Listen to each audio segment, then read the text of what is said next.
the world's most experienced plaque unveiler, the Duke of Edinburgh, will stop his public engagements this summer. The Duke of Edinburgh will retire from public engagements in the summer at the age of 96. A decision that Buckingham Palace said had the full support of the Queen.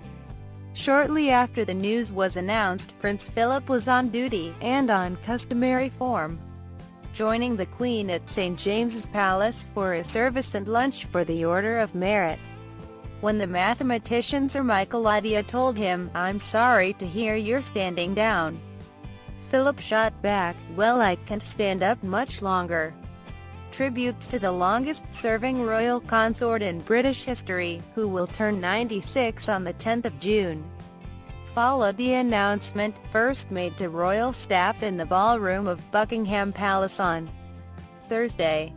The Prime Minister, Theresa May, said Philip had been a steadfast support to the Queen, while the Labour leader, Jeremy Corbyn, an avowed Republican, praised his clear sense of public duty. The Duke of Edinburgh Awards, which he set up in 1956 and are now the world's leading youth achievement awards across 141 countries, were highlighted as one of his most striking achievements. An aide stressed it was not a medical decision. The Duke decided this is the right time. He's nearly 96 and most people will have retired 30 years earlier. In a statement, Buckingham Palace said, "In taking this decision, the Duke has the full support of the Queen." Prince Philip will attend previously scheduled engagements between now and August, both individually and accompanying the Queen. Thereafter, the Duke will not be accepting new invitations for visits and engagements, although he may still choose to attend certain public events from time to time. Her Majesty will continue to carry out a full program of official engagement with the support of members of the royal family. The announcement was made as the autumn diaries of the royals are being drawn up to give a clear signal of Prince Philip's intention to the hundreds of organizations he is associated with. Philip, who famously describes himself as the world's most experienced plaque unveiler, has undertaken 22,191 solo engagements and given 5,493 speeches in almost 7 decades as the Queen's strength and stay. He has never taken the official title of Prince Consort. Despite it being offered, he has one of the royal family's busiest diaries. Last year, he carried out official meetings and visits on 110 days.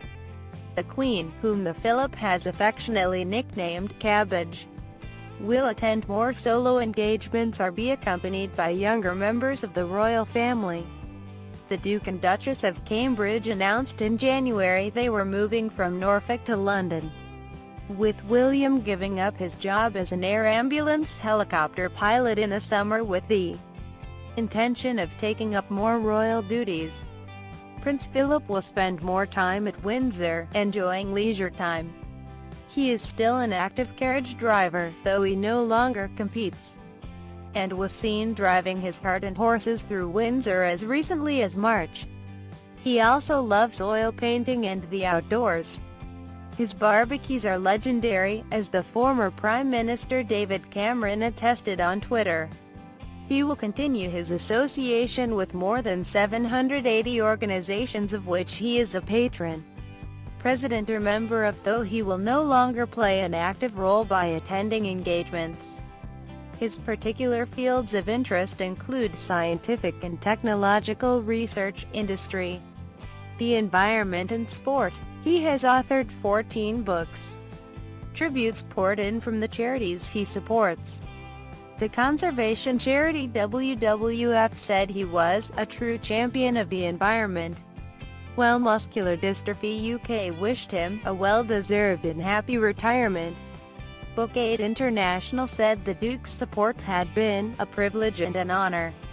The Dean of the Chapel Royal in Scotland, the Very Rev Professor Ian Torrance, thanked our witty and eagle-eyed Duke of Edinburgh for his unstinting promotion of organizations across the country.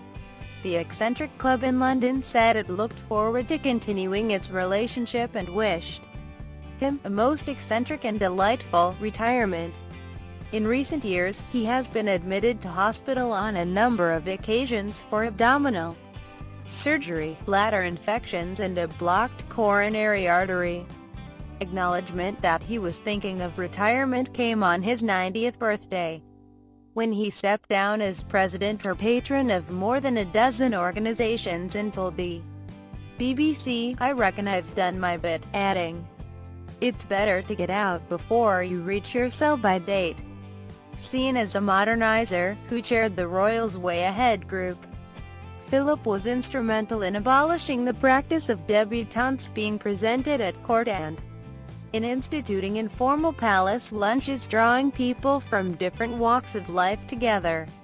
On his marriage, he effectively gave up a promising naval career, which could have seen him become First Sea Lord. It was curtailed in 1951 with the failing health of his father-in-law George VI, when the Queen bestowed on him the title Lord High Admiral, titular head of the Navy. On his 90th birthday, it was seen as an affectionate tribute. The Mayor of London, Sadiq Khan, was among those who praised the Duke not just for his 7 decades of royal duties but also his time fighting for Britain during the Second World War in the Royal Navy. Philip was mentioned in dispatches for courage during the Battle of Cape Matapan. Over his 70 years at the Queen's side, they celebrate their platinum wedding anniversary in November. He has seen the popularity of the royal family fluctuate and his sense of humor, sometimes translated into gaffe-prone Prince headlines, it seems not to have bothered him.